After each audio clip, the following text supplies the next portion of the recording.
Are you hankty?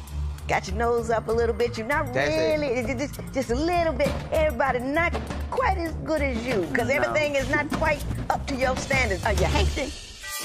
When Christy and Charlie walked the same high school hallways, they never thought they would wind up walking down the aisle together. But after reuniting a decade later, that's exactly what happened. Now, after 4 years of marriage and a child together, these two say they are ready to walk away from each other as quickly as they can. She's so stuck on pink dog, pink TV. Okay, you bought the dog. Hang on. We got a pink dog and a pink TV. Go ahead. Pink room, pink iron. Can't you give the brother a break from pink? It has to all be designers. He promised me all this. Can Christy and Charlie get their relationship back in step, or is it time to move on?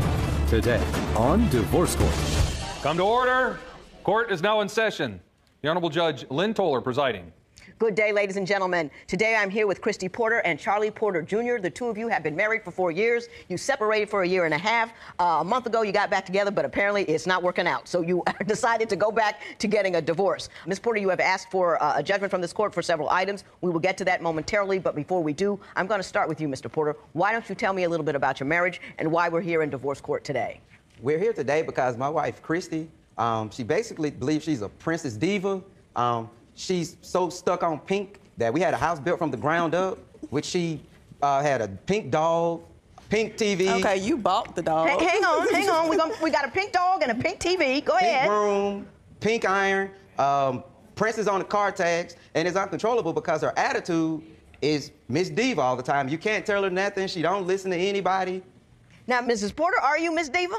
I am. Did you make the man live in a pink house? But the thing is, he promised me all this. When I first came at him, and, well, he came at me, it was, oh, I can do this. I can make you feel like the woman you're supposed to, I'm the man that you're supposed to be, And he promised me all this. And I get that. The man said he'd get you everything he needed. He built your house from the ground up. Can't you give the brother a break from pink?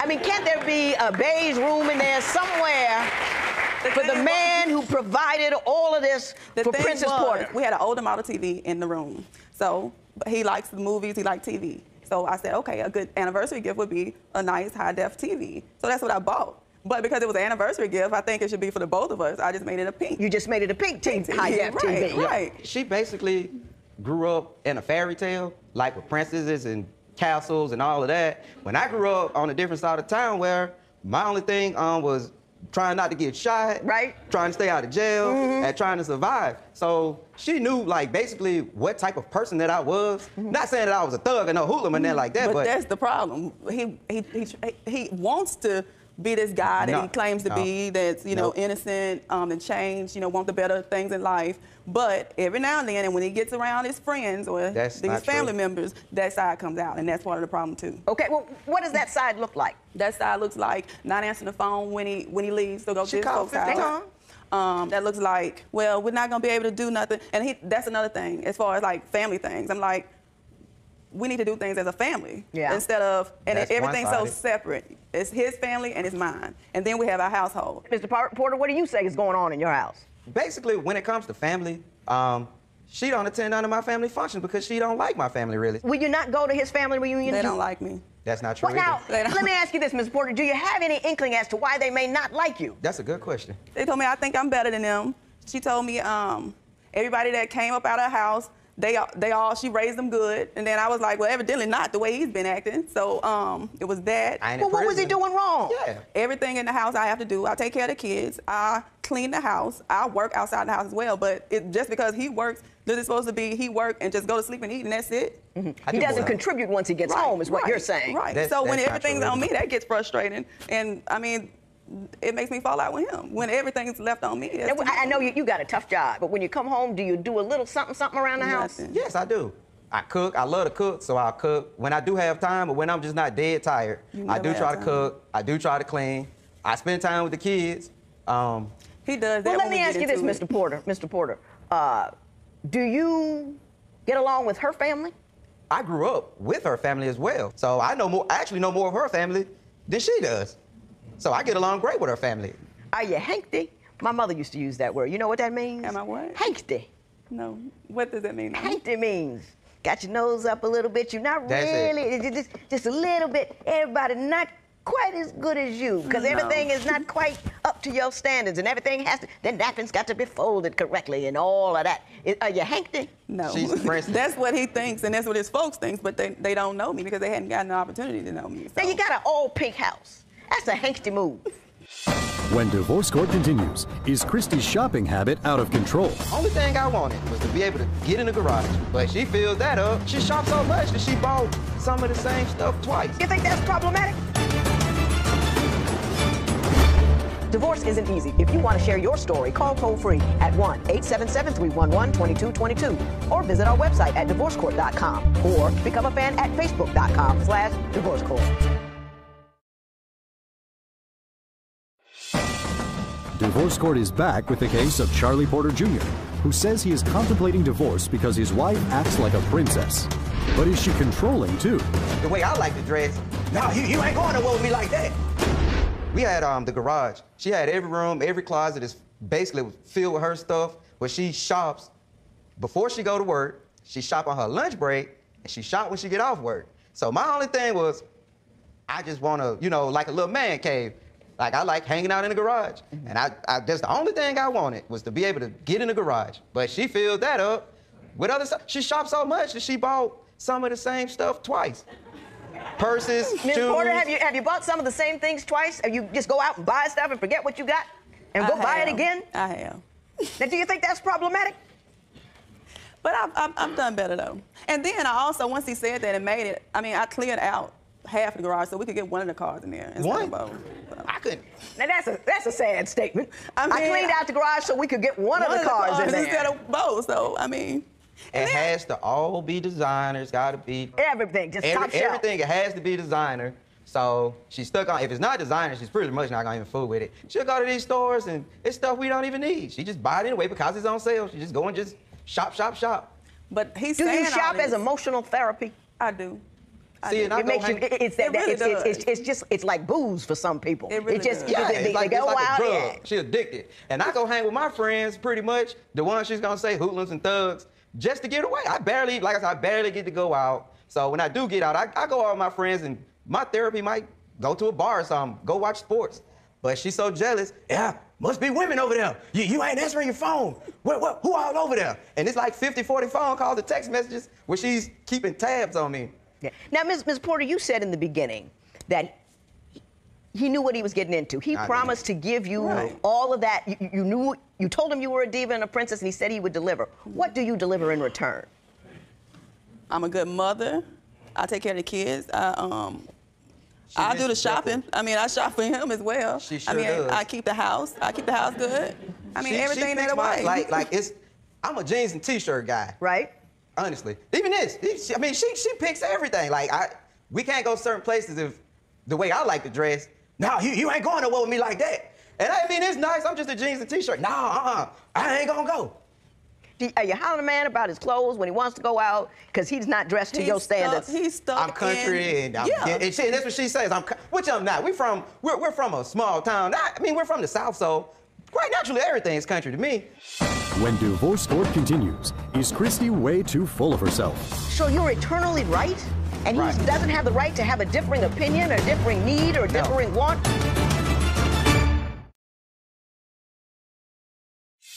If you would like your case heard on Divorce Court, call us toll-free at 1-877-311-2222 or log on to our website at divorcecourt.com and follow us on Twitter at Divorce Court. Divorce Court returns with the case of Christy Porter, who denies her husband's allegations that she acts like a diva. But is her temper the real problem? When she's mad, it's hard to talk to somebody. And I love to talk, but she love to yell. Now, Ms. Porter, this brother is who this brother is. He came out here, you know what he's about, you know what he's doing, he's a good guy. Why are you so discontent with him now? I mean, anything's gonna bother me. I mean, if he the last person got out of the bed, he needs to make the bed. I mean, stuff like that. Or if he see dishes in there, they need to be washed. I mean, just things that I think I shouldn't have to say, you know, and when he makes me have to say it, you know, I'm mad by the end. When she's mad, it's hard to talk to somebody. And I love to talk, but she love to yell. So when she's yelling, do you ever just ask him, say, hey, baby, I need you to do A, B, and C? I do, and that's when he'll do it for maybe 2-3 days, and then he back to the same thing. And then you say, hey, baby, could you do A, B, and C? I mean, the yelling doesn't help, does it? But when I'm to that point, I mean, no, it doesn't help. But See, when you mad and you like had it up to there, I mean, she's always that's at just the that only way I point. can come Like, up to him. She like, it's hard to talk to her. So usually and with she's him coming from the streets, that's the only thing he I understands. didn't come Somebody from the yelling streets, at him. so when she yells, no, I don't understand. But when she yells, I don't like arguing. So I'll leave. When I come back, she's in one of her moods where she'll roll her eyes, storm through the house like a princess. I'm the court jester, so she sees me as a joke, take everything. That's what she calls me, I'm a court jester. So she takes me as her court jester, and she's still upset and mad. So if I say the smallest thing is gonna trigger her to back to the basics. So I just don't say nothing at all. I just leave it alone. And then he'll go buy a gift. Well, at least But she don't return them, so. So wait a minute. You got She don't this bring them guy. You back. got this guy. You're mad about something. He won't argue with you, and instead of arguing with you, he buys you a gift, and you got a problem with that? he thinks it's okay. I mean, but the problem's still there. We hadn't talked about it. So come next week or next month. Are you we do able the to same talk about thing. it without yelling about it? No. Be honest. Ask No. yourself. No. If he wants to express his point of view It's and it hard. doesn't match yours, do you have a whole lot of mouth? Yes, I do. So why would he speak? Well, if he know it's bothering me to that point, I feel like he should fix it. So you're eternally right? And he Right. doesn't have the right to have a differing opinion or differing need or No. differing want without you going off the deep end? But the things that I ask are things that he should come in knowing. What it is control. She has to control my thoughts. The world has to revolve around her. I'm not allowed to have my own ideas and opinions because hers is better than mine, and mine's are full of silliness and foolishness. And that's And that's how she you thinks. come off, though. That's how you come off. When divorce court continues, just how bad is Christy and Charlie's worst? Can you tell me about the worst argument you've ever had?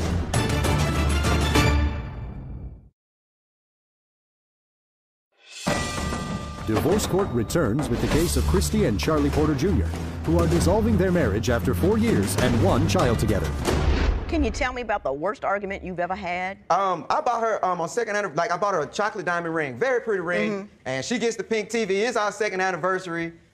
We going out to dinner. She's real jealous, like no women can look at me. If somebody speak to me, I must know them. So we at a restaurant, the waiter come, asks her, well, she tell the waiter she want a drink. She looks at me and say, do you know the name of it? I said, well, no. So I look at the waiter and she looking at me, They was looking at me like I was stupid. No, I knew that they sold this drink, but they looking at each other like I'm talking off the wall. And I'm like, are they in cahoots with each other or something? Because I'm like, they looking at me like I'm stupid, but I was asking the waiter what was the name of the drink. Who is this woman? You must know her. And we in the restaurant. I mean, it was like, I had to get up. I got up. I went outside and came back in and sat back down. So who is this? I'm like, I don't know this woman. And But when he get to laughing and talking and eyes get this big in his head, I'm like, I was looking I at her. started thinking, and they if they see it too, because if I'm ordering a drink, why is You he know looking what at her? happened, Miss Porter? I wasn't there, but let me tell you what happened. What happened was you went in there, you didn't know the name of the drink. You know, you're convinced the drink is there. You don't know the name of it. You can't come up with it. You're acting all ridiculous about it. And the waitress is looking at him like, man, can I get some support here? She's crazy. And you looking at her like, yeah, I know she's crazy, but I don't know what to do about it. Like, yeah, don't say that crazy, you know? And that's Something what happened to happened. So they weren't bonding on a sexual level or on a man-woman level. It was like, we both in the presence of somebody losing their mind. Right. We're in this together. We trying to survive. Crazy because I don't want no problems in the and that's Is there a lifeboat we can get on? That's all they were doing. Now, listen, you want $150 from this man, Mrs. Porter. Why don't you tell me why you want to, after all of this, $150 from him? So that's basically moving. No. Those were moving expenses. No. Moving expenses, and that's Right, all you're asking for $150. is the cost it took you to move Right. out of the house. Right. Mr. Porter, you're a response to that request. I didn't know she was moving. So I'm out of town working. I come in town, I open the door, she moved. Everything gone, dog gone, everything in the house gone. So that was pretty, like, really? So that's what I came home to. Okay, Nothing. gotcha. She just moved. Gotcha. Oh, Mrs. Porter, you are going to moan and cry, gnash, and kick yourself when you realize what you've done here today. You done lost a good brother.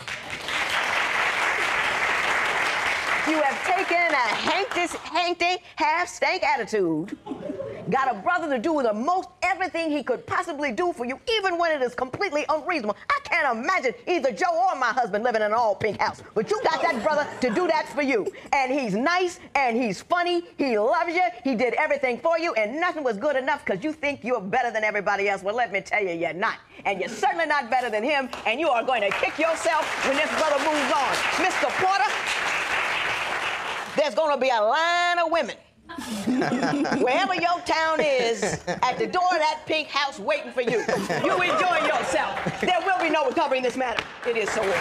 All right. Parties may leave the courtroom. I feel like they made me out to be the villain, and I'm not. But after thinking about it, I think I'm gonna go home and try to talk it out with them. Anything is possible. I definitely am willing to listen. We're pretty great people. We're great friends, first of all, and I guess we have to get back to our basics. Friends first.